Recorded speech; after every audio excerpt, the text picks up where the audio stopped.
ወይዘሮ ዝናሽ በመጨረሻም ባለቤቷን አቃጥላ ደፋችው። ይህንን ደግሞ አግራሞት የፈጠረበት ደግሞ የኑሐሚን አባት የሚገርም ነው። እኛ እዛ ቤት እግራችን ከተረገጠበት ቀን ጀምሮ ያ ቤት ሰላም አጣ በማለት ለቤቱ ሰላም ማጣት ራሳቸውን ተወቃሽነት አድርገዋል። ነገር ግን ከዚህ ሁሉ ጀርባ ያለው ነገር አሁን የነ ኤደን ጉዳይ መሆኑን ማንም አልተገነዘበም። ለዚህ ሁሉ ትልቅ ችግር፣ ለዚህ ሁሉ ግራ መጋባትና ለዚህ ሁሉ አደጋ ለአቶ ለይኩንም ለዚህ ደረጃ እንዲደርስ ምክንያቱ የነበረችው ወይዘሮ ገነት ነች። ወይዘሮ ገነት መነገር ያለበትንና መነገር የሌለበትን እንዲሁም ደግሞ የሚያጠፋውንና ከማያጠፋው እንኳን ለይታ መለየት አልቻለችም። ታዲያ ምን አደረገች? ለአቶ ለይኩን ወይዘሮ ዝናሽ ያስፈራራቻትን ማስፈራሪያ ሳይበግራት ለአቶ ለይኩን ሚስጥሩን አሳልፋ ሰጥታለች። ታዲያ ይህንን ያደረገችው ለምንድን ነው? ወይዘሮ ገነት እነ ኑሐሚን ዘንድ ተወዳጅነትና ታማኝነትን ለማትረፍ ስትል እንግዲህ በዙሪያዋ ያሉትን ሁሉ ከማጥፋት ወደኋላ አላለችም ማለት ነው። ወይዘሮ ዝናሽ የልጇንም ነፍስ በእጇ ይዛባትም እንኳን ገንዘብም ጥብጥብ አድርጋ ከተቀበለቻቸው በኋላ ወይዘሮ ገነት እንግዲህ አደገኛ ነገርና ፍጹም ስልጣኔ የተሞላበት የተሰለጠነበት ነገር ያደረገችም ይመስላል። ይህንን ደግሞ ያልተገነዘቡት የኑሐሚን አባት ራሳቸውን ተወቃሽነት ያደርጋሉ። እኛንን ከዛ ቤት ከገባንበት ቀን ጀምሮ ችግር አብሮን ገብቷል ይላል በመካከልና በውስጣቸው ግን ምን አይነት ልዩነትና ምን አይነት ብዙ ያልተነገሩ ሊነገሩም የማይገቡ ብዙ ሚስጥሮች እንዳሉ አላወቀም። ይህ ነገር በቀላሉና በትንሹ የወጣው ነገር ነው። የወይዘሮ ዝናሽ ግን ዋናውና ትልቁ ጉድ ደግሞ ማንም የማያውቅላት። ሰላም ጤና ይስጥልኝ ውድና የተከበራችሁ የቻናል ቤተሰቦች እንደምን አላችሁ? ሁላችሁም በያላችሁበት የዓለም ዳርቻ ሰላማችሁ ብዝት ይበልልኝ። ለቤቴ አዲስ ከሆናችሁ የደወል ምልክቷን በመጫን ቤተሰብ ይሁኑ። እናትና ልጁ እቅዳቸው ተሳክቶላቸው ወደ እነ ኑሐሚን ቤት ሁለታቸውም ተመልሰዋል። መጀመሪያ ወይዘሮ ገነት ወደዛ ቤት ከተመለሰች በኋላ ነገሮችን ካመቻቸች በኋላ ዋጋ የሚያስከፍል ነገርም ቢሆን ካደረገች በኋላ አቶ ለይኩንንም ወደ ሆስፒታል እንዲያመራ ነገሮችን ግራና ቀኝ እንኳን ሳታገናዝብ ይጎዳል አይጎዳም የሚለውን ነገር ሳታገናዝብ ለራሷ ጥቅም ብቻ ስትል ሁሉንም በዙሪያዋ ያለውን እንኩትኩት አድርጋ ከነ ኑሐሚን ቤት ገብታለች። ታዲያ የሷ ብቻ ደግሞ አይገርምም። አሁን ላይ ደግሞ ኤደንም አብራ ገብታለች። የኤደንንም መግባት ደግሞ ተአምር የሆነበት የኑሐሚን አባት ደግሞ ኑሐሚን ለአባቷ እዛ ቤት ኤደን ተመልሳ እንደመጣች ስነግረው እሱም ደንግጦ ነበር። በእርግጥ አያምናቸውም። የምንም ያህል እንኳን ቤተሰቦቹና አብረውት ረጅም ዓመታትን ከኑሐሚን በላይ የኖሩ ቢመስለውም ነገር ግን እነዚህ ሰዎች አሁንም አጥፊ መሆናቸውን ያምናል። ከነ አቶ ለይኩንም ነገር ደግሞ ታይ እያላት ወይዘሮ ገነትን ማሰማት የሌለብሽን ነገር አታሰሚ፣ በስሜት ተናዶ አሁን የሆነ ነገር ቢያደርግና እሱ ወንጀል ውስጥ ቢገባስ ተረጋጊ እያላል ነበር። ወይዘሮ ገነት ግን ለራሷ ጥቅም ስትል ምንም ነገር ከማድረግ ወደኋላ አላለችም ነበር። ኤደንም ነፍስ ያውጭኝ ብላ ከወይዘሮ ዝናሽ ቤት ከወጣችን በኋላ ስልኳንም ወይዘሮ ዝናሽ ቀምታ ስለነበረ ባዶ እጇን ነበር የወጣችው። ባዶ እጇን በአንድ ብር ፌስታል ልብሷን ብቻ የተወሰኑ ልብሶችን ብቻ አንጠልጥላ ነፍስ አውጪኝ ብላ ወደ ቤት አመልጣ ነበር። ወይዘሮ ዝናሽም ይህንን ያደረገችው የምን ያህል አደገኛ መሆናቸውን ስለተገነዘበች፣ ስለዚህ ምናልባት ደግሞ ቢክዱኝ ከዚህ በፊት ክዳኛለች፣ ከባለቤቴ ጋር እንድጣላ ትልቅ ምክንያት ሆናኛለች፣ ስለዚህ አሁን በልጇ ነፍስ ነው የሚይዛ በማለት በርም ቆልፋባን ነበር። ታዲያ አጋጣሚዎችን ተጠቅማ ኤደን ደግሞ ከዛ ቤት ወጥታለች። ለእናቷን በመደወል እናቴ እንዳታደርጊው ነፍሴ በሱ እጅ ተይዛለችን ብላን ነበር። ወይዘሮ ገነት ግን ያለምንም ማገናዘብና ያለምንም ፍራቻ ይህንን ነገር አድርገዋለች። ኤደንም ሽጉጥ ተደቅኖባት ለእናቷ ህይወቴ በእጇ ናት ብትላትም ለአቶ ለይኩን በማስፈራሪያ የተነገራትን ነገር እንዲሁም ደግሞ በማስፈራሪያም ይሁን በገንዘብ እንድትዋሽ የተደረገችውን ነገር ሳትዋሽ ይባስም ብላ አቶ ለይኩን ወደ ወይዘሮ ገነት ሲሄድ ይባስም ብላ ማስረጃውን በሚገባ አሳይተዋለች ለአቶ ለይኩን። ዳግም ለእናቱ ቆይ ግን ይህንን ያህል እንዴት ልትራመጂ ትችያለሽ? የምንም ያህል እንኳን በጠላሽና ወንጀለኛ እንደሆንሽ ባምንም እንዴት ግን ኑሐሚንን ልታጠፊ ትነሻለች? ሲልም ምክንያቷን ጠይቋን ነበረ። ወይዘሮ ዝናሽም እኔ ለልጄ የምከፍለው መስዋዕትነት ነው። አንተን በጎረምሳ አስደብድባብኛለች።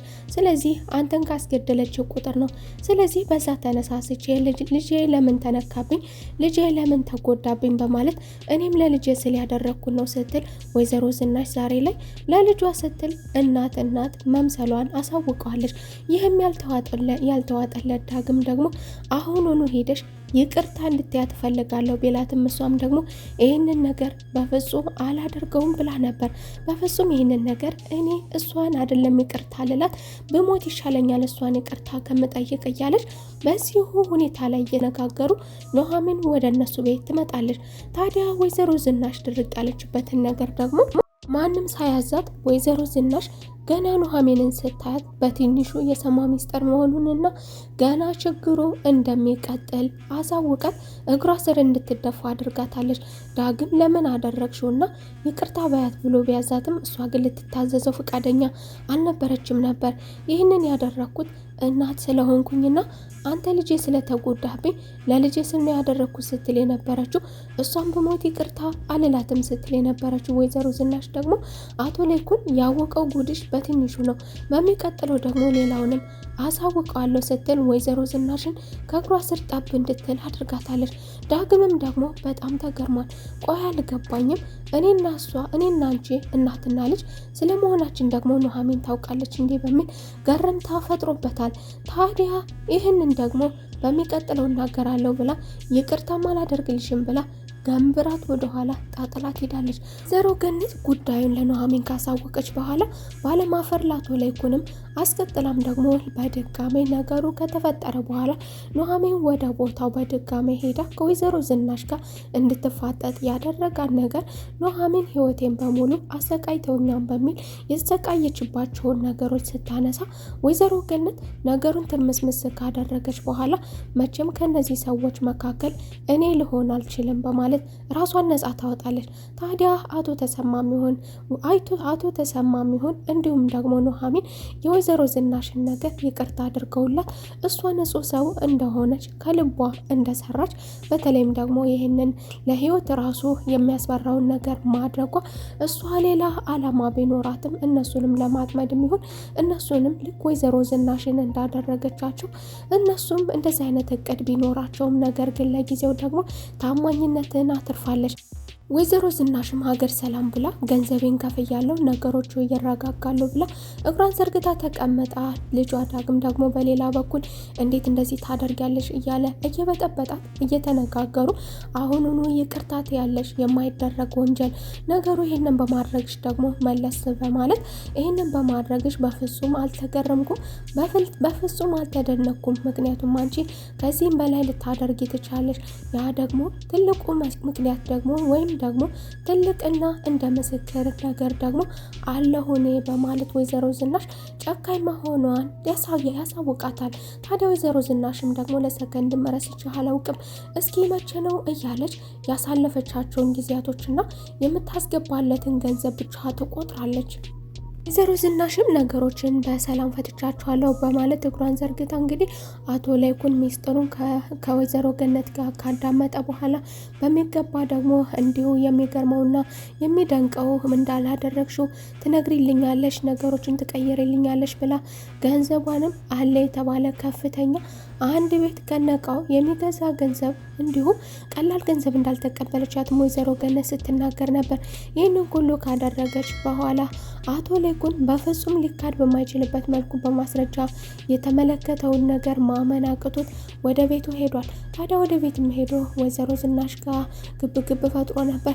በፍጥነትም ደግሞ ሽጉጥ ወዳለበት ክፍል ሄዶ ነበረ።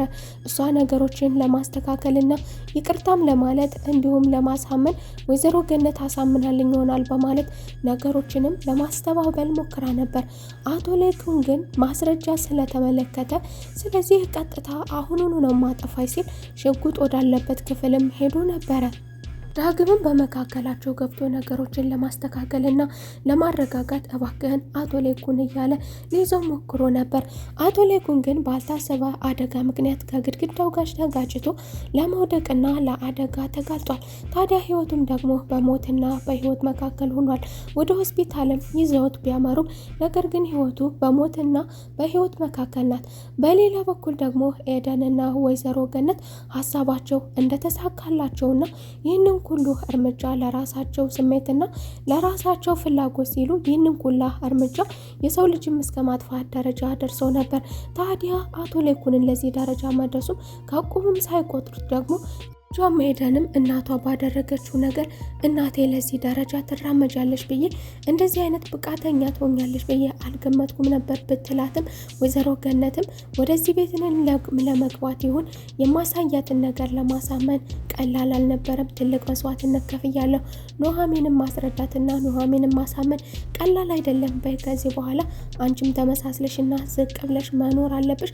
ለጋራ ጥቅማችን ስትል ለጊዜው ተወደናል፣ ተወዳጅነትን አትርፈናል። ነገር ግን እኛ ያው ጠላት ነን በማለት ወይዘሮ ገነት እንግዲህ አገሩን አባልታለች። ሁላቸውንም እርስ በርሳቸውን አቶ ተሰማ ደግሞ ያልተገነዘቡት ይሄንን ነገር ባለቤቱን በእርግጥም በፊት ለፊት በምታደርጋቸው ነገሮች እንድትረጋጋ ወደማይሆን ነገር ውስጥ እያመራ መሆኑን ቢነግራትም እሷ ግን እያደረጉ ያለው ለልጄ ብዬ ነው በማለት እሱ በማያውቀውም መንገድ እንግዲህ እዛ ቤት ያሉትን ቤተሰቦች አንድ በአንድ አባልታቸዋለች። ታዲያ እንግዲህ ኤደንም ደግሞ ወደ ቤት ከተመለሰች በኋላ እናቴ ታውቃለች፣ ግን ወይዘሮ ዝናሽ የምታደርገውን ነገር አታውቂም። ህይወቴ እኮ በእጇ ነበረ፣ አሁን ልታጠፋን ትችላለች፣ መጠንቀቅ ይኖርብናል ብትላትም ወይዘሮ ገነት ግን እንደተዘጋጀችላትና የሚመጣውን ነገር በራሷ ገንዘብ እንደምትመልስላት አደገኛ የሆነች ሰው እንደሆነች አሳውቃታለች። የዛሬው ክፍል ይህንን ይመስል ነበር። በቀጣይ ተመልሰን እስከምንገናኝ መልካም ቆይታ